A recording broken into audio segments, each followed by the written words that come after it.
Mazmur 91. Dalam lindungan Allah. Orang yang duduk dalam lindungan yang maha tinggi dan bermalam dalam naungan yang maha kuasa akan berkata kepada Tuhan, tempat perlindunganku dan kubu pertahananku, Allahku yang kupercayai. Sungguh, dialah yang akan melepaskan engkau dari jerat penangkap burung, dari penyakit sampar yang busuk. Dengan kepaknya, ia akan melindungi engkau, di bawah sayapnya engkau akan berlindung. Kesetiaannya ialah perisai dan pagar tembok.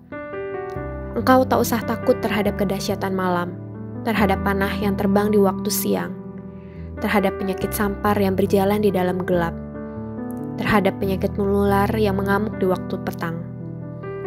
Walau 1.000 orang rebah di sisimu dan 10.000 di sebelah kananmu, tetapi itu tidak akan menimpamu.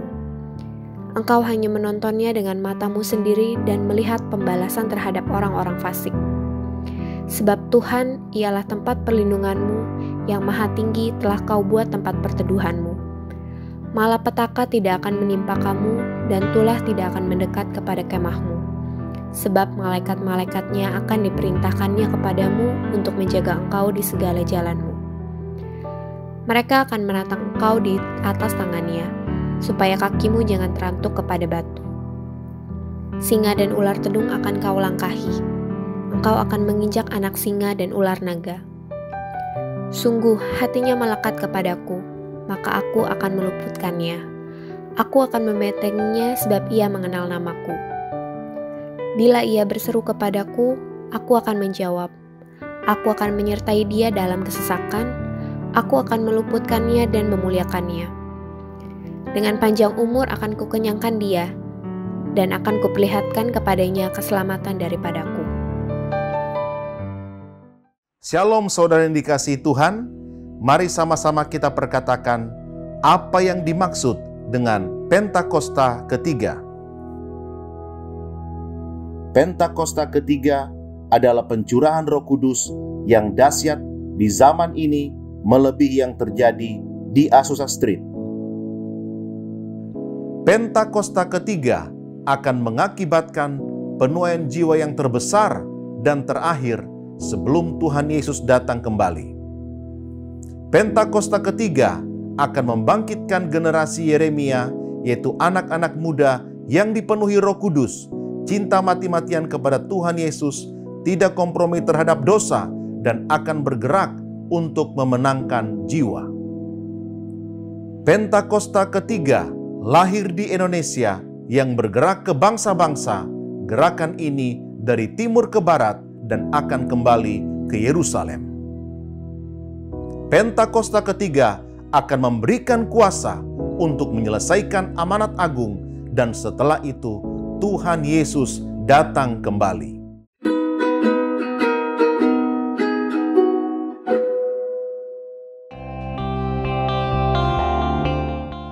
Haleluya! Tuhan Yesus telah bangkit dari antara orang mati dan maut tidak dapat menguasainya.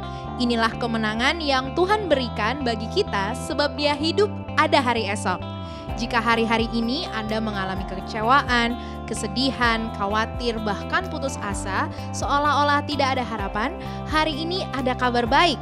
Yesus telah bangkit dari antara orang mati, dan ini membuktikan bahwa di dalam Yesus ada kemenangan dan hari esok yang penuh harapan. Siapkan hati Anda dan bawa pujian syukur serta sorak-sorai kemenangan di hari kebangkitan ini. Tuhan Yesus memberkati.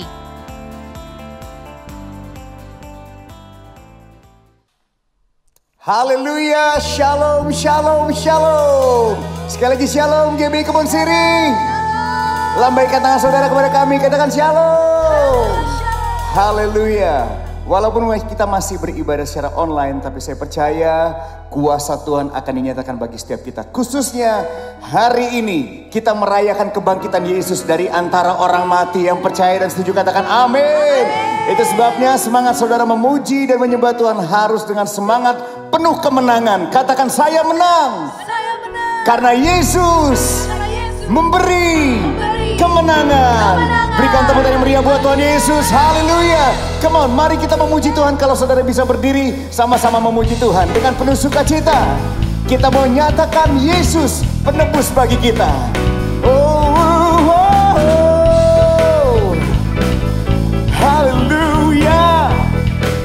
Haleluya, sama-sama katakan. Ku tahu dia penolongku. Darahnya hapus dosaku. Ku yakin.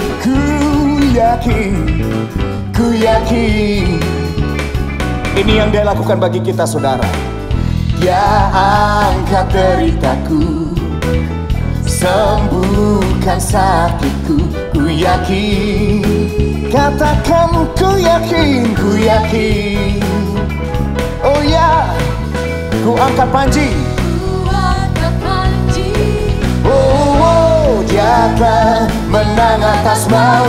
Dia penebusku. Dia hiduplah untuk selamanya. Dia penebusku. Dia hiduplah. Ayo bersukacitalah di dalam Tuhan sambil bertepuk tangan.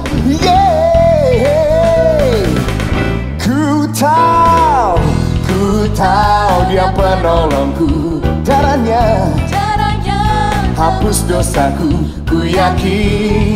Sama-sama nyatakan. Ku yakin. Dia angkat deritaku, sembuhkan sakitku. Ayo jemaat katakan ku yakin. Sama-sama kita lambaikan tangan kita, saudara. Ku angkat panji. Tenang atas maut. Dan dia hiduplah. Amin. Dia penebusku. Dia hiduplah. Dia penebusku. Dia hiduplah untuk selamanya. Dia penebusku. Dia hiduplah. Haleluya.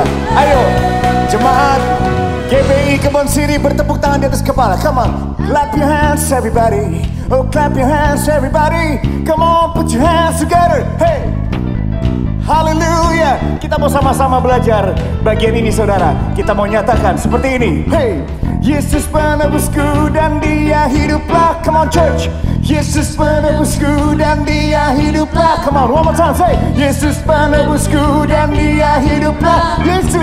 Yesus penebusku, dia hiduplah. Come on church, say Yesus penebusku dan dia hiduplah untuk selamanya. Oh, hey, Yesus penebusku dan dia hiduplah untuk selamanya. Sama-sama katakan. Dia penebusku, dia hiduplah. Dia penebusku, dia hiduplah. Come on church, hey. Dia penebusku, dia hiduplah. Dia penebusku. Dia hiduplah. Serukan, hey, Yesus penebusku dan dia hiduplah. Ayo dengan rasa bangga nyatakan Yesus hidup, memberi kemenangan. Hey, come on. GBI Kebon Siri bersorak-soraklah. Ayo bertepuk tangan, come on. Hey, hey, oh, hey. Sama-sama katakan, kita lebih. Here we go. Kita lebih dari pemenang. Come on, nyatakan saudara. Kita lebih dari pemenang. Yeah. Katakan saya lebih dari pemenang. Come on, kita lebih dari pemenang, yeah. Dan jika Allah di pihak kita, siapa dapat melawan? Kita lebih dari pemenang. Ayo jemaat yang berkemenangan bertepuk tangan di atas kepala. Haleluya. Kami menyerukan nama Yesus, nama yang memberikan kemenangan bagi setiap kami, nama yang menyembuhkan, nama yang memulihkan. Ayo nyanyikan dengan iman saudara. Come on, here we go. Lebih dari pemenang dalam segala perkara. Iblis tadi kalahkan oleh kuasa darahnya. Jika Allah di pihak kita, siapa dapat melawan? Kita lebih dari pemenang, lebih dari pemenang, lebih dari pemenang dalam segala perkara. Bisa dikalahkan oleh kuasa darahnya. Jika Allah di pihak kita, siapa dapat melawan? Kita lebih dari pemenang. Sorakan haleluya, kibarkanlah pancinya, Yesus Raja, segala raja dunia. Bangkitlah gerejanya, kita lebih. Sekali lagi, ayo kita menyatakan bahwa kita adalah umat pemenang. Umat pemenang, serukan, here we go. Say, hey, hey, hey. Lagi. Hey, hey, hey. Umat pemenang bersorak. Hey, hey. Tunjuk saudara, bilang kiri kanan saudara. Katakan, kita lebih dari pemenang. Oh, saya lebih dari pemenang. Bilang Anda lebih dari pemenang. Kita lebih dari pemenang. Sama-sama angkat tangan saudara, katakan, jika Allah di pihak kita, oh, kita lebih dari pemenang. Sorakan haleluya, haleluya, kibarkanlah pancinya, Yesus Raja segala. Oh, put your hands up, haleluya. Bangkitlah gerejanya, kita lebih dari pemenang. Saya lebih. Bilang saudara, katakan Anda lebih dari pemenang.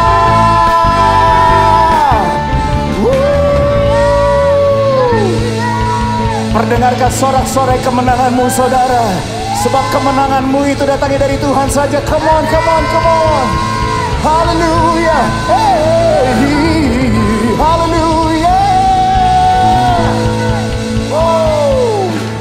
Terpujilah Engkau Tuhan. Kami bangga punya Tuhan yang tidak mati.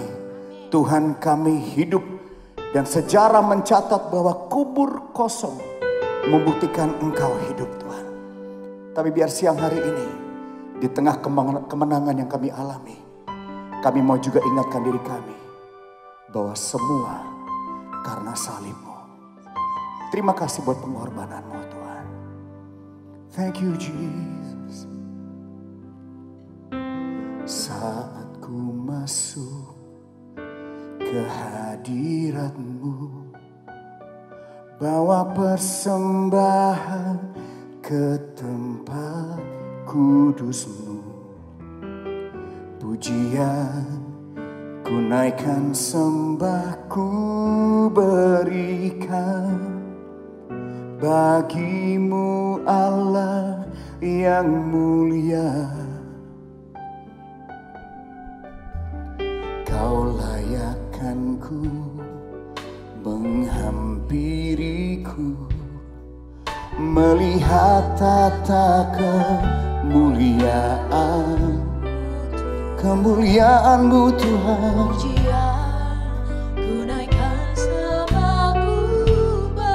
Bagi-Mu Tuhan yang mulia, bagi-Mu Allah yang mulia.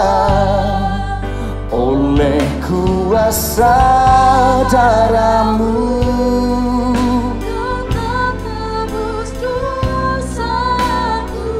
Amin.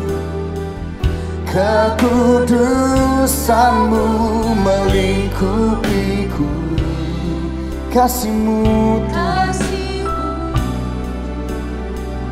mengalir, memulihkan hidupku. Oh, sungguh besar anugerah-Mu, Kau selamatkan hidupku. Ku menjadi ciptaan yang baru, oh, oleh kuasa darah-Mu.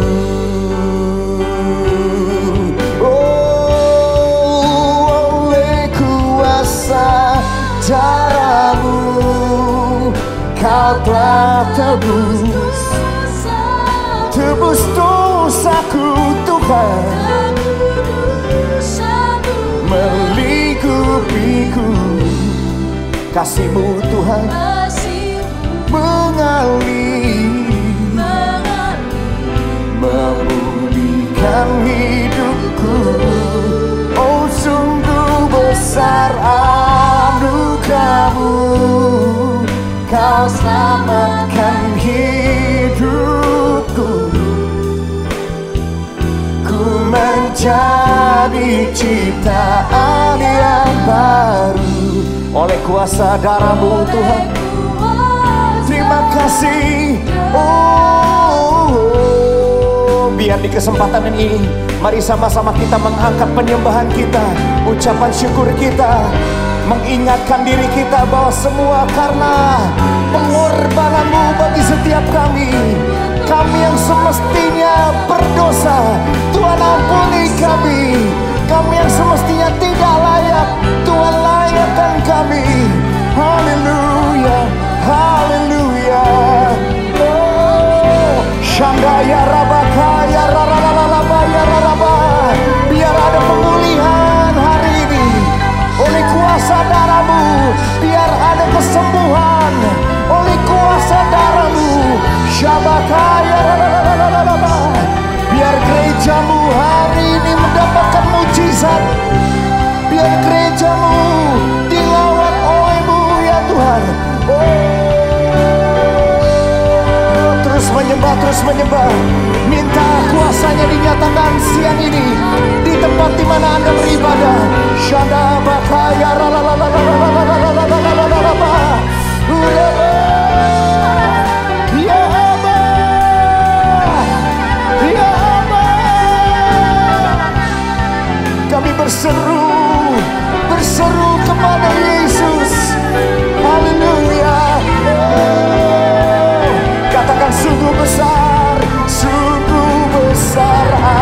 anugerah-Mu, Kau selamatkan hidupku.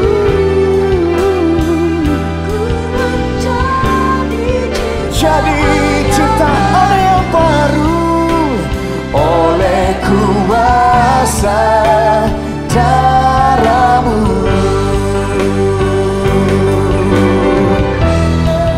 Oleh kuasa darah-Mu, Engkau telah tebus dosa setiap kami. Melingkupiku, kasih-Mu mengalir, memulihkan hidupku. Sungguh besar anugerah-Mu, Kau selamatkan hidupku. Menjadi oleh kuasa darah-Mu. Sekali lagi katakan, oleh kuasa darah-Mu, Kau telah tebus dosaku. Kekudusanmu melingkupiku, kasihmu mengalir memulihkan hidupku. Sungguh besar anugerahmu, kau selamatkan hidupku. Ku menjadi ciptaan yang baru oleh kuasa darah-Mu. Ku menjadi ciptaan yang baru oleh kuasa darah-Mu. Ku menjadi ciptaan yang baru oleh kuasa darah-Mu.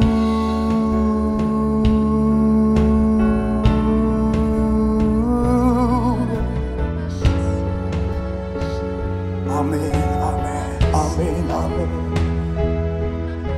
Biar kuasa darah-Mu yang menyucikan, menguduskan, memulihkan, menyembuhkan, memerdekakan, memperbarui dinyatakan siang hari ini. Shandaya rabakaya rabaya raralalaba, shandaya raralalaba. Memuji-Mu, oh menyembah-Mu, Tuhan yang berkuasa, yang melakukan perkara ajaib lebih dari apa yang pernah kami minta dan doakan, supaya terbukti nyata kuasa-Mu besar dalam hidup kami. Oh, mari sama-sama kita sembah Dia, saudara. Biar kemuliaannya hadir, kuasanya dinyatakan. Syadabakaya ralalalalalalaba. Engkau hadir saat kami menyembah. Oh, Engkau hadir, Engkau hadir saat kami menyembah. Oh, Engkau hadir, Engkau hadir saat kami memuji, menyembah-Mu. Oh, Engkau hadir, Engkau hadir di rumah-rumah, dimanapun kami berada. Nyatakan, hey, Engkau hadir, Engkau hadir. Dan nyata kuasa-Mu, nyata kuasa-Mu. Sekali lagi nyanyikan, Engkau hadir, Engkau hadir saat kami datang merendahkan diri kami. Oh, Engkau hadir, Engkau hadir. Sama-sama nyanyikan, worthy, worthy is the Lamb seated on the throne.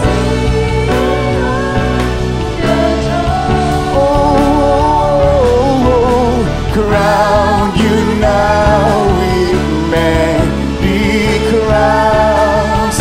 You reign victorious. Oh, high and lifted up, high and lifted up. Jesus, Son of God, the darling of heaven, the darling of heaven, crucified. Worthy is the Lamb. Dengan tangan terangkat nyanyikan, worthy is the Lamb, worthy is the Lamb. Layak Engkau Tuhan, seated on the throne. Crown you now with me. You reign victorious. Oh, high and lifted up, high and lifted up. Jesus, Son of God, the darling of heaven, crucified. Worthy is the Lamb. Say worthy, worthy is the Lamb. Worthy is the Lamb. Mari kita persembahkan tepuk tangan yang meriah buat Tuhan Yesus.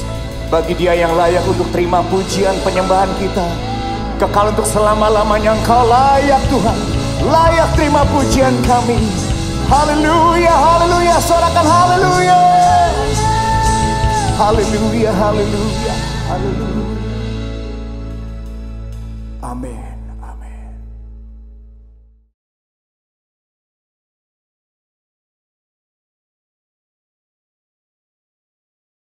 Shalom Bapak Saudara, selamat hari Minggu.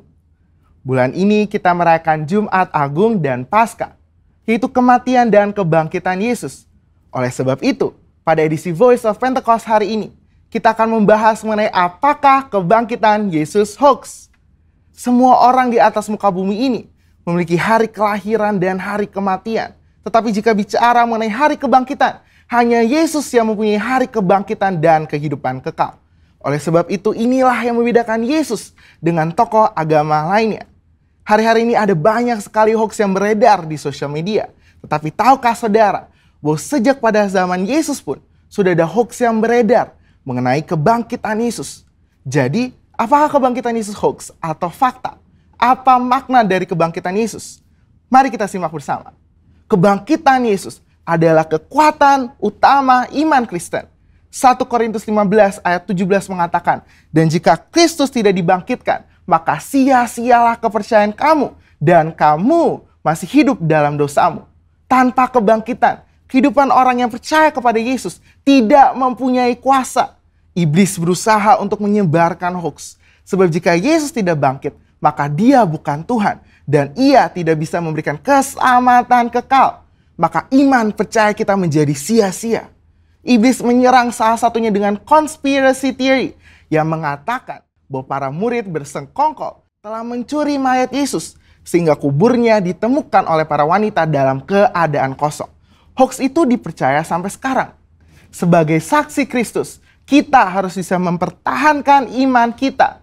Selain dengan pengalaman pribadi, salah satunya ada dengan pembuktian secara fakta historis. 2 orang ahli apologetika Kristen telah menyelidiki berbagai fakta dan perdebatan tentang kebangkitan Yesus selama kurang lebih 30 tahun dan menyodorkan fakta-fakta yang dapat diterima dan diakui oleh para ahli sejarah, ateis, skeptik, dan bahkan rabi Yahudi. Nah, kita akan membahas hanya 5 fakta historis yang mereka temukan mengenai kebangkitan Yesus yang menyatakan bahwa isi dari teori konspirasi tersebut tidak benar. Fakta pertama adalah para wanita menjadi saksi hidup. Menurut tradisi Yahudi, wanita bukanlah saksi yang bisa dipercaya. Jika kebangkitan Yesus itu adalah rekayasa, persekongkolan, maka penulis kitab Injil harusnya memberitakan bahwa saksi pertama yang menemukan kubur Yesus kosong adalah murid-murid Yesus yang bergender laki-laki. Markus menulis apa adanya, bahwa memang para wanita lah yang pertama kali menemukan kubur Yesus kosong. Fakta kedua adalah kubur Yesus dijaga ketat oleh para prajurit. Bagaimana mungkin prajurit Romawi yang menjaga kubur Yesus bisa terlelap tidur dan tidak melihat murid-murid mencuri jasad Yesus? Matius 27 ayat 62-66 menyatakan prajurit Romawi telah menjaga kubur Yesus ketat, bahkan kubur itu dimeterai. Fakta ketiga adalah imam-imam kepala justru merekayasa kebohongan. Untuk menutupi fakta bahwa Yesus bangkit, maka imam-imam kepala menyuruh para penjaga membuat cerita bahwa murid-murid Yesus telah mencuri jasad Yesus. Ini membuktikan bahwa imam-imam kepala tidak menyangkali bahwa kubur itu kosong karena Yesus bangkit. Fakta keempat adalah murid-murid Yesus sedang dalam kondisi ketakutan. Bagaimana mungkin murid-murid yang sedang dalam ketakutan dan hilang pengharapan, namun berani mencuri jasad Yesus? Justru mereka sedang menanti-nantikan apakah betul yang dikatakan Yesus bahwa ia akan bangkit di hari ketiga. Faktanya adalah mereka semua menjadi pemberita kebangkitan Yesus dengan berani, yakin, dan mati sebagai martir. Mana mungkin ada orang yang rela mati untuk suatu rekayasa kebohongan. Fakta kelima adalah bertobatnya Saulus dari pembunuh umat Tuhan menjadi pelayan Tuhan. Perjumpaan Saulus dengan Yesus dalam perjalanan menuju Damaskus membuktikan Yesus hidup dan bangkit. Sehingga Saulus yang menganiaya dan membunuh orang Kristen bertobat menjadi Paulus yang rela memberitakan Injil. Sekalipun dianiaya, dipenjara, dan ditindas, akhirnya mati sebagai martir. Sebenarnya masih banyak lagi fakta mengenai kebangkitan. Namun hanya dengan 5 fakta yang kita bahas, sudah cukup mengkonfirmasi dan membuktikan bahwa Tuhan Yesus itu benar-benar bangkit. Justru teori konspirasi pencurian mayat Yesus oleh murid-murid itulah yang hoax. Jadi, fakta bahwa Yesus telah bangkit dari kematian membuktikan bahwa Dia adalah Tuhan. Dan apa saja yang dikatakannya di dalam Alkitab adalah mutlak benar. Kuasa, kehidupan, dan kekekalan hanya ada di dalam Dia. Dan ini memberikan pengharapan bahwa kita yang ikut mati di dalam Kristus akan dibangkitkan di dalam kebangkitannya. Sebab Dia hidup ada hari esok yang penuh harapan. Dan kita pun memperoleh hidup yang kekal serta segala kelimpahannya. Saudara, untuk penjelasan lebih lengkapnya dari tim teologi kami, jangan lupa buka linknya ada di atas atau scan QR Code yang tersedia. Salam integritas, Tuhan Yesus memberkati.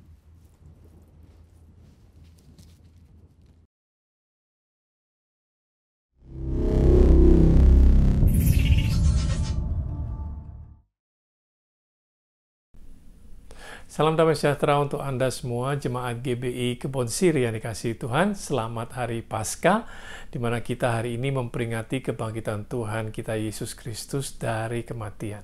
Perkenalkan, nama saya Jeffrey Rahmat dari Jakarta Praise Community Church atau yang biasa dikenal dengan sebutan JPCC. Terima kasih banyak tentunya kepada Bapak Gembala dan semua tim pelayanan yang ada di GBI Kebon Siri yang sudah mengundang dan memberikan kesempatan dan kepercayaan kepada saya untuk memberitakan firman Tuhan secara online pada hari ini. Kita masih berada di musim pandemi dan saya berharap Anda semua tetap dalam keadaan sehat dan bersemangat.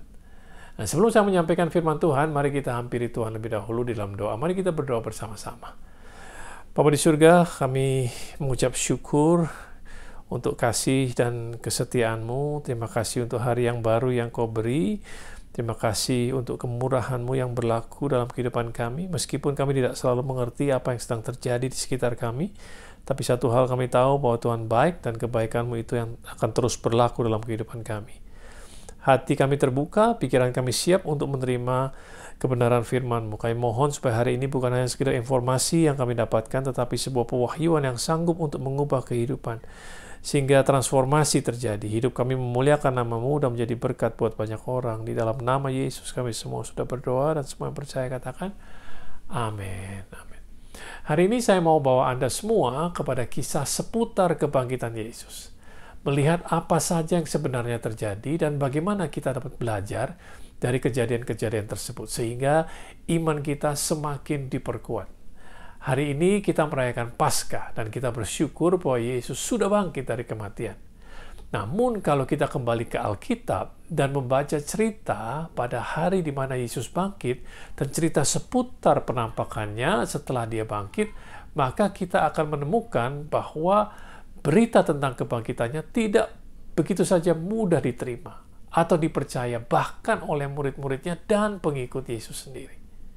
Meskipun Yesus sudah pernah memberitahukan berita akan kebangkitannya kepada murid-murid, namun pada saat itu diberitakan mereka masih belum mengerti. Coba kita buka Alkitab kita dan membaca kitab Yohanes pasal yang kedua ayatnya yang ke-19 dan sampai ayatnya yang ke-22. Jawab Yesus kepada mereka, "Rombak bait Allah ini, dan dalam 3 hari aku akan mendirikannya kembali." Lalu kata orang Yahudi kepadanya, 46 tahun orang mendirikan bait Allah ini, dan engkau dapat membangunnya dalam 3 hari? Tetapi yang dimaksudkannya dengan bait Allah adalah tubuhnya sendiri. Kemudian sesudah ia bangkit dari antara orang mati, barulah teringat oleh murid-muridnya bahwa hal itu telah dikatakannya. Dan mereka pun percayalah akan kitab suci dan akan perkataan yang telah diucapkan Yesus. Berarti pada saat Yesus mengucapkan hal itu, murid-murid tidak mengerti apa yang dimaksud oleh Yesus. Mereka tidak sadar bahwa yang Yesus maksud dengan bait Allah itu adalah tubuhnya sendiri. Mereka baru sadar dan ingat perkataan itu setelah Yesus bangkit dari kematian, bahwa Yesus sudah pernah memperkatakannya kepada mereka sebelumnya. Nah, kalau hal ini terjadi kepada murid-murid Yesus, hal yang sama juga bisa terjadi kepada kita. Jadi, kalau ada hal-hal yang berkenaan dengan firman Tuhan yang kita tidak dapat mengerti sekarang, kita tidak perlu khawatir. Kalau kita terus ikut Tuhan, maka suatu saat kepada kita akan diwahyukan kebenarannya, sehingga kita dapat mengerti dan mata kita menjadi terbuka. Nah, mengapa para murid Yesus, para pengikutnya, tidak mudah begitu saja menerima berita tentang kebangkitannya? Karena mereka sendiri menyaksikan bahwa Yesus mati tergantung di kayu salib pada hari Jumat sore. Namun karena waktu itu sudah mau masuk ke hari Sabat, di mana mereka tidak boleh melakukan apa-apa, jadi mereka tidak sempat untuk memberikan rempah-rempah dan meminyaki tubuh Yesus. Jadi begitu hari Sabat sudah selesai, beberapa orang wanita pergi ke kubur Yesus untuk melakukan apa yang tidak dapat mereka lakukan sebelumnya, karena terhalang oleh hari Sabat. Nah, mari kita lihat kitab Markus pasal yang ke-16 ayat yang pertama sampai ayat yang ke-8. Dan setelah lewat hari Sabat, Maria Magdalena dan Maria ibu Yakobus serta Salome membeli rempah-rempah untuk pergi ke kubur dan meminyaki Yesus. Dan pagi-pagi benar, pada hari pertama minggu itu setelah matahari terbit, pergilah mereka ke kubur. Mereka berkata seorang kepada yang lain, "Siapa yang akan menggulingkan batu itu bagi kita dari pintu kubur?" Tetapi ketika mereka melihat dari dekat, tampaklah batu yang memang sangat besar itu sudah terguling. Lalu mereka masuk ke dalam kubur dan mereka melihat seorang muda yang memakai jubah putih duduk di sebelah kanan.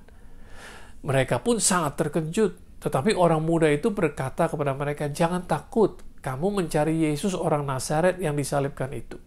Ia telah bangkit. Ia tidak ada di sini. Lihat, inilah tempat mereka membaringkan dia. Tetapi sekarang pergilah, katakanlah kepada murid-muridnya dan kepada Petrus, ia mendahului kamu ke Galilea. Di sana kamu akan melihat dia seperti yang sudah dikatakannya kepada kamu."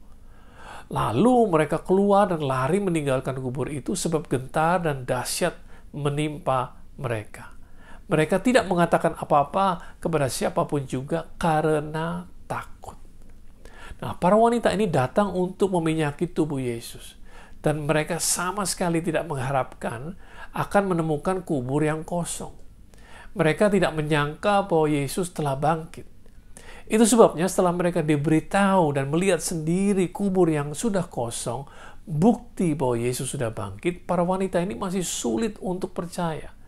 Mereka menjadi takut dan lari dengan gentar, dikatakan. Mengapa? Karena bangkit dari kematian bukanlah satu hal yang biasa terjadi. Kematian Yesus terjadi di depan publik, begitu jelas. Semua orang termasuk para muridnya dan para wanita ini melihat sendiri Yesus tergantung di Bukit Golgota dan bahwa dia sudah mati. Karena sampai pada saat itu tidak ada seorang pun di dunia ini yang pernah menang melawan kematian. Semua nabi-nabi yang hebat dan para pemimpin Israel yang luar biasa pun menyerah kepada yang namanya kematian. Kematian adalah akhir dari semuanya. Kematian merupakan sebuah misteri. Kematian berarti berpisah untuk selamanya. Kematian artinya tidak ada lagi kehidupan. Kematian begitu menakutkan karena kematian tidak pandang bulu. Kematian tidak punya rasa hormat. kematian sering datang tanpa minta izin lebih dahulu. Uang pun tidak dapat membebaskan manusia dari kematian. Banyak uang atau kekayaan seseorang tidak bisa membatalkan kematian. Pengetahuan yang dipunyai oleh dokter juga tidak bisa membatalkan kematian. Besarnya kekuasaan juga tidak dapat mengelakkan seseorang dari kematian. Siapa yang sanggup mengalahkan kematian? Nah, sejak hari Jumat, para pengikutnya begitu berkabung dan mereka menangis. Mereka pikir bahwa Yesus yang mereka kenal sebagai guru yang luar biasa, seorang yang sangat diurapi Tuhan, yang pelayanannya disertai dengan mujizat-mujizat yang hebat pun tidak luput ternyata dari kematian. Dia yang dikatakan seorang Mesias tidak dapat menghindarkan dirinya dari kematian. Bahkan mati dengan sangat hina, yaitu tergantung di kayu salib. Salib adalah lambang kutuk pada waktu itu. Sekarang ini memang orang Kristen memandang salib sebagai suatu kebanggaan, sebagai simbol dari penebusan dan pengampunan dosa. Salib mengingatkan mereka akan pengorbanan Yesus dan kasih karunia Tuhan. Bahkan zaman sekarang ini banyak orang yang memakai salib sebagai aksesoris. Namun pada zaman Yesus, salib bukanlah sesuatu yang bisa dibanggakan. Salib adalah bentuk ganjaran atau hukuman mati buat para penjahat. Kematian dengan cara digantung di kayu salib merupakan kematian yang paling menyakitkan dan sangat-sangat hina. Pada zaman Yesus, salib tidak melambangkan apa-apa kecuali kematian yang sangat menyiksa. Penguasa Romawi memaksa para narapidana untuk membawa salib mereka sendiri ke tempat penyaliban. Memikul salib itu berarti membawa alat eksekusi mereka sendiri sambil mendengarkan ejekan orang-orang sepanjang jalan menuju ke tempat di mana mereka akan digantung. Dan itu pula yang terjadi kepada Yesus. Sepanjang perjalanan menuju Bukit Golgota, orang-orang mengejek dia, bahkan memahkotai kepalanya dengan duri. Namun sebenarnya, terpujilah nama Tuhan bahwa Yesus tidak menghindar dari kematian. Yesus menyerahkan nyawanya untuk menghadapi kematian. Tetapi berita baiknya adalah kematian tidak dapat terus menahan Yesus. Bangkitnya Yesus membuktikan bahwa dia sudah menang dan maut sudah dikalahkan. Yesus mati karena dia taat kepada rencana Bapa. Dia taat karena dia mengasihi kita dan mau berkorban buat kita.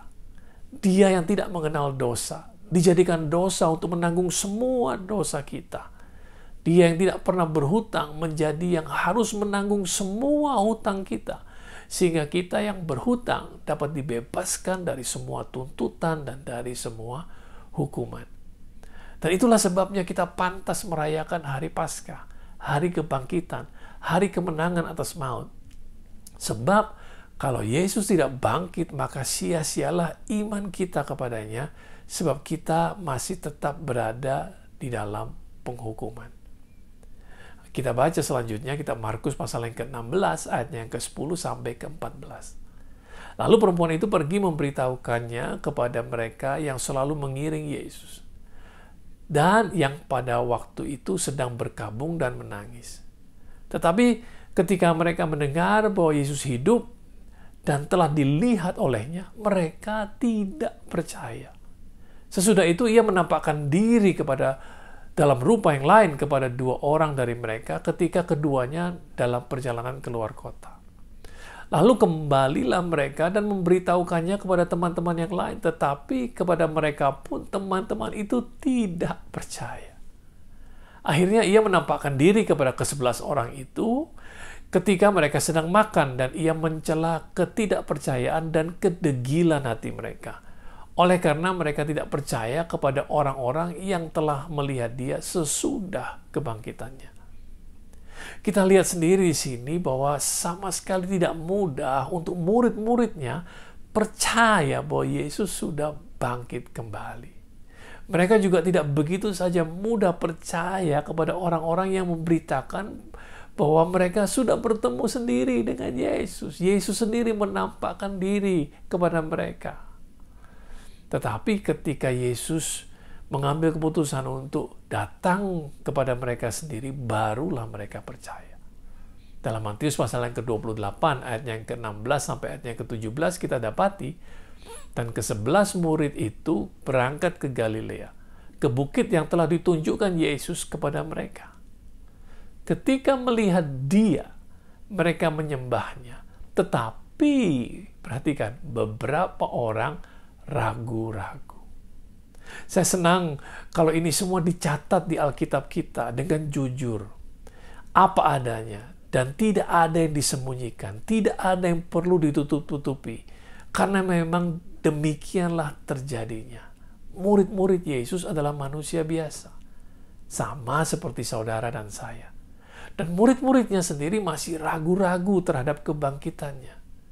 Saya bisa mengerti pikiran dan perasaan murid-murid karena siapa sih yang sanggup bangkit sendiri dari kuburnya? Mereka ragu-ragu karena akal pikiran mereka belum dapat memproses kenyataan. Apa yang mereka saksikan dengan mata kepala mereka sendiri adalah sesuatu keajaiban yang luar biasa, sesuatu yang di luar akal pikiran manusia, belum pernah terjadi sebelumnya dalam sejarah manusia. Ragu-ragu di sini bukanlah sesuatu yang buruk, namun lebih menunjukkan sikap kehati-hatian. Dan untuk memastikan kebenarannya, biasanya memang diperlukan sebuah bukti. Nah, mari kita lihat kejadian yang lain. Dalam Yohanes pasal yang ke-20 ayat yang ke-19 sampai 21. Ketika hari sudah malam pada hari pertama minggu itu, berkumpulah murid-murid Yesus di suatu tempat dengan pintu-pintu yang terkunci karena mereka takut kepada orang-orang Yahudi. Pada waktu itu datanglah Yesus dan berdiri di tengah-tengah mereka dan berkata, "Damai sejahtera bagi kamu." Dan sesudah berkata demikian, ia menunjukkan tangannya dan lambungnya kepada mereka. Murid-murid itu bersuka cita ketika mereka melihat Tuhan. Maka kata Yesus sekali lagi, "Damai sejahtera bagi kamu. Sama seperti Bapa mengutus aku, demikian juga sekarang aku mengutus kamu." Nah, masalahnya dalam pertemuan ini ada satu murid Yesus yang bernama Thomas yang tidak hadir. Nah, kalau kita lanjutkan, Yohanes 20 ayat 24-29, tetapi Thomas, seorang dari ke-12 murid itu yang disebut Didimus, tidak ada bersama-sama dengan mereka ketika Yesus datang ke situ. Maka kata murid-murid yang lain kepadanya, "Kami telah melihat Tuhan." Tetapi Thomas berkata kepada mereka, "Sebelum aku melihat bekas paku pada tangannya dan sebelum aku mencucukkan jariku ke bekas paku itu dan mencucukkan tanganku ke dalam lambungnya, sekali-kali aku tidak akan percaya." 8 hari kemudian, murid-murid Yesus berada kembali dalam rumah itu dan Thomas bersama-sama dengan mereka. Sementara pintu-pintu terkunci, Yesus datang dan ia berdiri di tengah-tengah mereka dan berkata, "Damai sejahtera bagi kamu." Kemudian ia berkata kepada Thomas, "Taruhlah jarimu di sini dan lihatlah tanganku, ulurkanlah tanganmu dan cucuklah ke dalam lambungku dan jangan engkau tidak percaya lagi, melainkan percayalah." Thomas menjawab dia, "Ya Tuhanku dan Allahku." Kata Yesus kepadanya, "Karena engkau telah melihat aku, maka engkau percaya. Berbahagialah mereka yang tidak melihat, namun percaya." Kasihan Thomas ini, menurut saya, banyak orang merendahkan dia. Padahal, menurut saya Thomas mewakili kita semua. Hampir semua kita lebih mirip kepada Thomas sebagai orang-orang yang tidak mudah percaya. Murid-murid yang lain, menurut saya selamat karena mereka hadir di sana. Kebetulan saja Thomas pada waktu itu tidak hadir. Namun kita lihat bahwa Yesus tidak marah dan Yesus sama sekali tidak keberatan untuk memberikan bukti. Yesus mengerti bahwa Thomas perlu waktu untuk memproses sebuah kenyataan yang di luar akal pikiran manusia. Tuhan yang menciptakan kita. Tuhan mengerti bagaimana manusia memproses informasi. Itu sebabnya tidak masalah buat Yesus untuk menunjukkan bukti kebangkitannya kepada Thomas. Mengapa saya ingin Anda mengetahui ini semua? Karena saya ingin Anda melihat bahwa murid-murid Yesus bukanlah manusia yang super. Mereka adalah orang-orang biasa. Dan Yesus menerima mereka sebagaimana mereka adanya. Yesus tidak menyerah terhadap kelakuan mereka. Kasih Yesus lebih besar dari ketidakpercayaan dan keraguan-raguan mereka. Dan ini membawa pengharapan kepada kita semua bahwa kalau Tuhan dapat memakai mereka, pasti Tuhan dapat juga memakai saudara dan saya untuk kemuliaan namanya. Kebangkitan Yesus membuktikan kemenangannya atas maut. Sekarang kematian bukan akhir dari segalanya. Kematian tidak seharusnya menakutkan lagi bagi mereka yang ada di dalam Kristus. Kematian bukanlah sebuah titik, tetapi merupakan sebuah koma, sebab Yesus sudah mengalahkan kematian. Yesus mengenapi apa yang dia sendiri katakan dalam Yohanes pasal yang ke-11 ayatnya yang ke-25 sampai 26. Jawab Yesus, "Akulah kebangkitan dan hidup. Barang siapa percaya kepadaku, ia akan hidup walaupun ia sudah mati. Dan setiap orang yang hidup dan yang percaya kepadaku tidak akan mati selama-lamanya." Percayakah engkau akan hal ini? Rasul Paulus mengatakan bahwa hidup adalah Kristus dan kematian merupakan suatu keuntungan.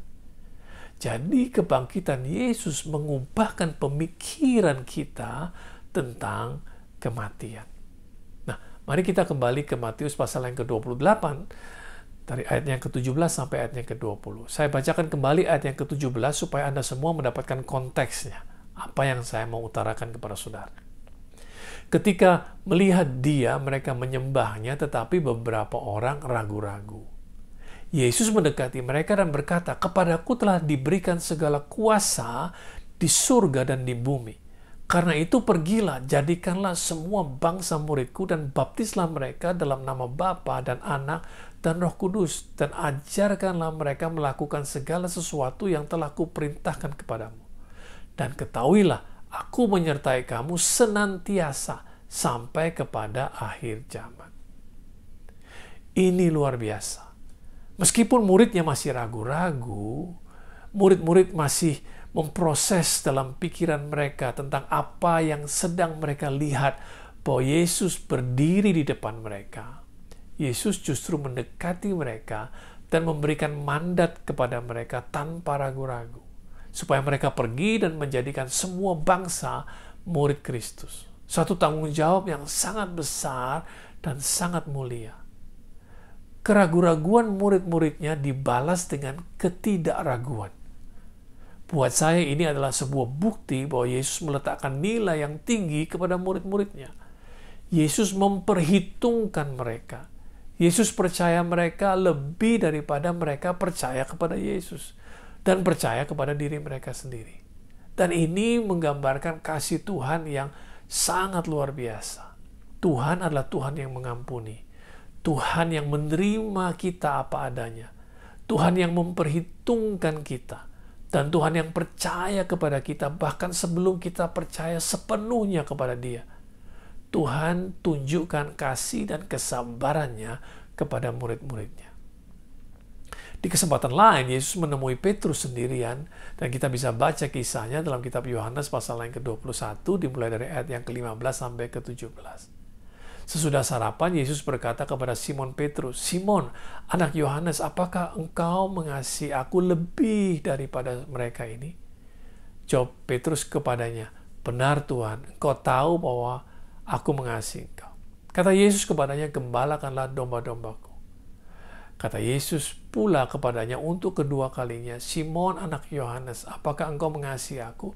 Jawab Petrus kepadanya, "Benar Tuhan, engkau tahu bahwa aku mengasihi engkau." Kata Yesus kepadanya, "Gembalakanlah domba-dombaku." Kata Yesus kepadanya untuk ketiga kalinya, "Simon anak Yohanes, apakah engkau mengasihi aku?" Maka sedihlah hati Petrus karena Yesus berkata untuk ketiga kalinya, "Apakah engkau mengasihi aku?" Dan ia berkata kepadanya, "Tuhan, engkau tahu segala sesuatu. Engkau tahu bahwa aku mengasihi engkau." Kata Yesus kepadanya, "Gembalakanlah domba-dombaku." Bisa dibayangkan bagaimana perasaan Petrus pada saat itu. Petrus yang sudah menyangkal dan bersumpah dan mengutuk bahwa dia tidak kenal Yesus. Petrus yang sudah kembali kepada pekerjaannya yang lama, yaitu menangkap ikan, masih dipercaya oleh Yesus untuk mengembalakan domba-dombanya. Suatu gambaran dari kasih yang tidak memperhitungkan kesalahan orang dan tidak menuntut pembalasan. Itulah gambaran dari kemuliaan kasih Tuhan. Kasih Yesus yang seperti inilah yang membuat Petrus kemudian bertobat sungguh-sungguh. Kasih yang seperti inilah yang membuat Petrus menyerahkan dirinya secara total untuk memberitakan kabar baik. Memberitakan kabar tentang apa yang Yesus sudah lakukan buat semua umat manusia di atas kayu salib. Karena Petrus sendiri mengalami kebaikan kasih Tuhan atas hidupnya. Kebaikan Tuhanlah yang membuat dia bertobat. Dan itu juga yang dituliskan oleh Rasul Paulus dalam kitab Roma pasal yang kedua ayat yang keempat. Dan kali ini saya ambil dalam terjemahan TSI. Padahal Allah sangat baik dan sabar kepadamu. Allah sudah menunggumu untuk bertobat, tetapi kamu tidak peduli akan semua kebaikannya. Kamu harus mengerti bahwa kebaikan hatinya yang ditunjukkannya kepadamu adalah untuk membimbingmu supaya engkau bertobat. Jadi bukan penghakiman yang membuat seseorang bertobat. Bukan tuduhan yang membuat hatinya berbalik kepada Tuhan. Namun kebaikan hati Tuhanlah yang membuat seseorang menjadi bertobat. Mari saya ajak jemaat Tuhan di GBI Kebon Siri untuk menjadi kepanjangan tangan dari kebaikan Tuhan. Selama pandemi ini banyak sekali orang yang menderita, baik secara keuangan, dalam pekerjaan, dalam bisnis mereka, secara emosi dan secara mental, dan mereka memerlukan kasih Tuhan yang tanpa syarat. Memang kita tidak bisa memberi apa yang kita tidak punya. Tetapi kalau Anda sudah menerima kasih Tuhan, merasakan sendiri kebaikan serta berkat-berkat Tuhan, maka Anda dapat membagikan kepada siapa saja yang memerlukan. Mungkin hanya dengan mendoakan atau mendengarkan keluh kesah mereka, Anda menjadi tempat penampungan dari kesedihan mereka. Mungkin itu saja sudah sangat membantu mereka. Atau memberikan makanan kepada mereka yang berkekurangan. Atau kalau Anda selama pandemi ini diberkati lebih oleh Tuhan dalam soal keuangan, tidak ada salahnya berbagi kebaikan dan membiarkan kebaikan Anda untuk ditunjukkan kepada banyak orang. Siapa tahu dengan menunjukkan kebaikan Anda, banyak orang kemudian dituntun kepada pertobatan. Semoga sharing saya hari ini memberkati Anda semua. Mari kita rayakan kebangkitan Tuhan Yesus dengan menjadi kepanjangan tangan dari kasih dan kemurahan Tuhan. Selamat Hari Paskah kepada saudara semua. Sekali lagi Tuhan Yesus memberkati Anda semua. Amin.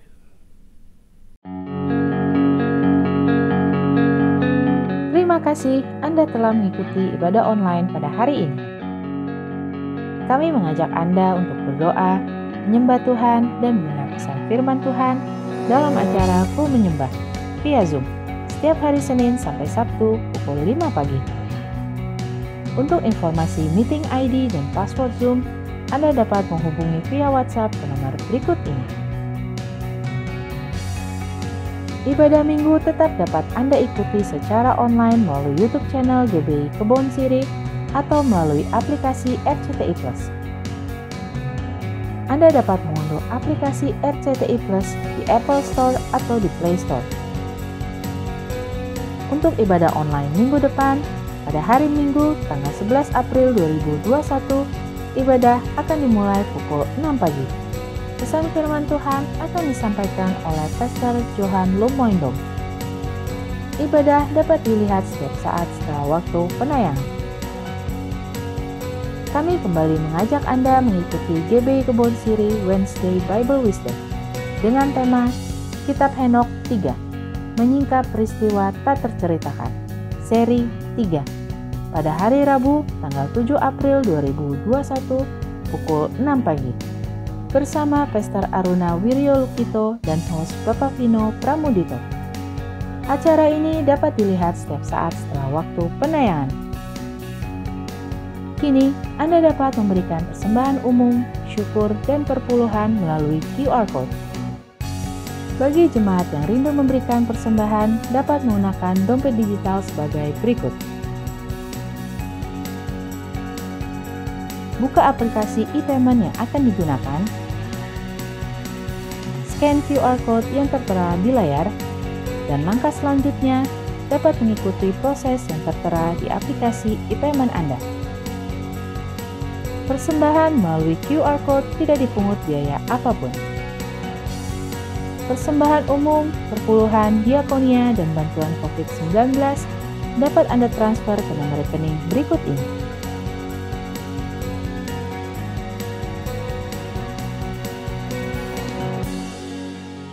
Untuk pelayanan baptisan, dapat mendaftarkan diri di nomor call center berikut ini.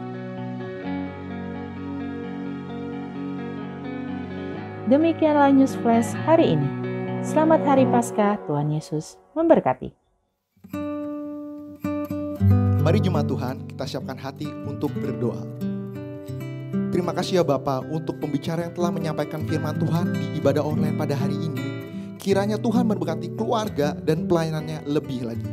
Kami juga berdoa untuk gembala sidang kami, Bapak Pendeta Niko Nyoto Raharjo, dan keempat wakil gembala, Gembala Rayon, Gembala Cabang GBI Kebon Siri, dan gembala-gembala kul yang ada.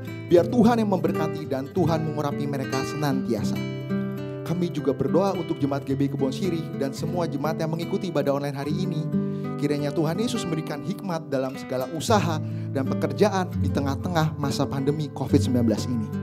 Tuhan yang mencukupkan apa yang menjadi kebutuhan mereka.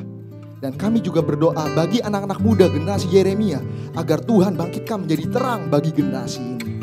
Kami berdoa buat bangsa kami tercinta, bangsa Indonesia. Kiranya Tuhan pulihkan dari COVID-19 dan ekonomi bangsa kami bangkit kembali di dalam nama Tuhan Yesus. Kami berdoa buat pemerintah, presiden, wapres, menteri, gubernur, bupati, serta sampai kepala desa dari pusat sampai daerah diberikan hikmat Tuhan dalam menjalankan pemerintahan. Takut akan Tuhan turun atas mereka. Damai sejahtera Tuhan turun atas Indonesia. Dan kami siapkan hati kami untuk menerima berkat Tuhan melalui hamba-Mu. Mari arahkan hati kita dan angkat kedua tangan kita di hadapan Tuhan. Jemaat Kebon Siri dan jemaat yang mengikuti ibadah online, terimalah damai sukacita, berkat yang berlimpah-limpah dari Allah Bapa yang Maha Kuasa, cinta kasih Tuhan kita Yesus Kristus, persekutuan manis dengan Roh Kudus menyertai Anda sekalian mulai sekarang dan sampai Tuhan Yesus menjemput di awan-awan dan sampai selama-lamanya. Jemaat Kebon Siri dan jemaat yang mengikuti ibadah online katakan amin. Layaklah segala bangsa sujud kepadamu. Amin. Sebab Kau Allah yang kudus, layak disembah. Oh, layaklah segala bangsa, hey, oh sujud kepadamu. Sebab Kau Allah yang kudus, Kau Allah yang kudus, Kau layak sebab Kau Allah yang kudus Tuhan. Oh, sebab Kau Allah yang kudus, layak disembah. Sekali lagi nyatakan, sebab Kau